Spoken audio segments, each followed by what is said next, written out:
Hey everybody, welcome back to Quali-Tea time. It's been a rough few days. You already know the politics about it, so I'm not going to tell you about them again. But the thing that really I think bears notice happened on the 21st, and that was the Women's March,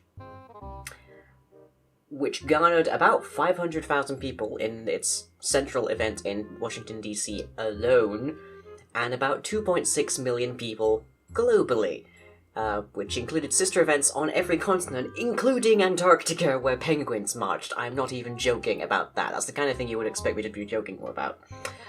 And I was absolutely stunned to learn that this was not in fact the largest march in history, because it certainly seems to have been the largest march event in my lifetime. And I'm old, as we all know, so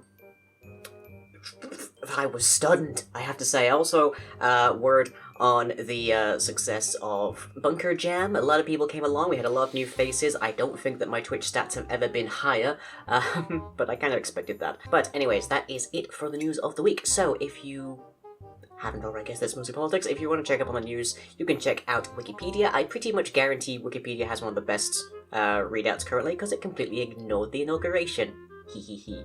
But anyways, on to the schedule. At 11 PM GMT on Thursday night, we have Midnight Souls, as we make a big triumphant return to Dark Souls 3. Maybe we'll finally take down that boss. We also have The Lost Hands, as the Inquisition finds a cool reception at Val Royeaux.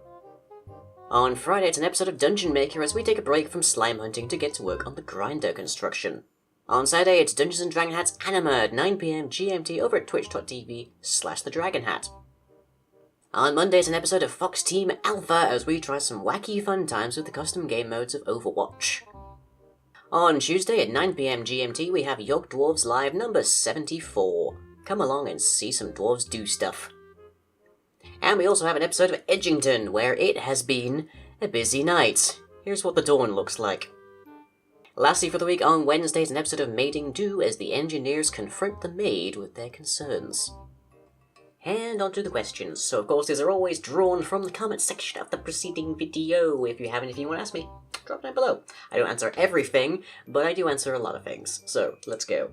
First question of the week comes from Flixamon. Where did you get the name Don Shart? Don is pretty obvious, it's just a shortening, a juvenile shortening kind of system. But Shart, the word Trump in the English-British lexicon means a fart. A fart that you don't trust is a shart.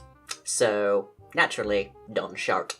Too Many Fandoms asks, would you ever consider doing a thing with AFMAO? I know that Andy does a bunch of stuff with them. I haven't watched much of their content so far, even though Andy is in it. I probably should watch something in solidarity there. Does seem to be a lot of RP, so maybe, I don't know. I would not rule it out, currently. The last question for the week comes from Lucas Edwards.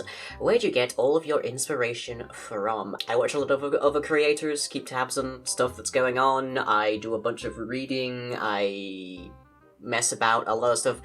There's an untold score of casualties from me just tossing away ideas that I thought didn't actually come up to scruff. It helps to have a good environment. This office definitely helps me a lot these days, because it is such a nice place to be. It's comfy and isolated, and I can be here and just think. I don't genuinely know. Find inspiration where you can, really. A lot of people find it from a lot of different sources. And that is it for this week. So I hope you've all enjoyed. Stay safe.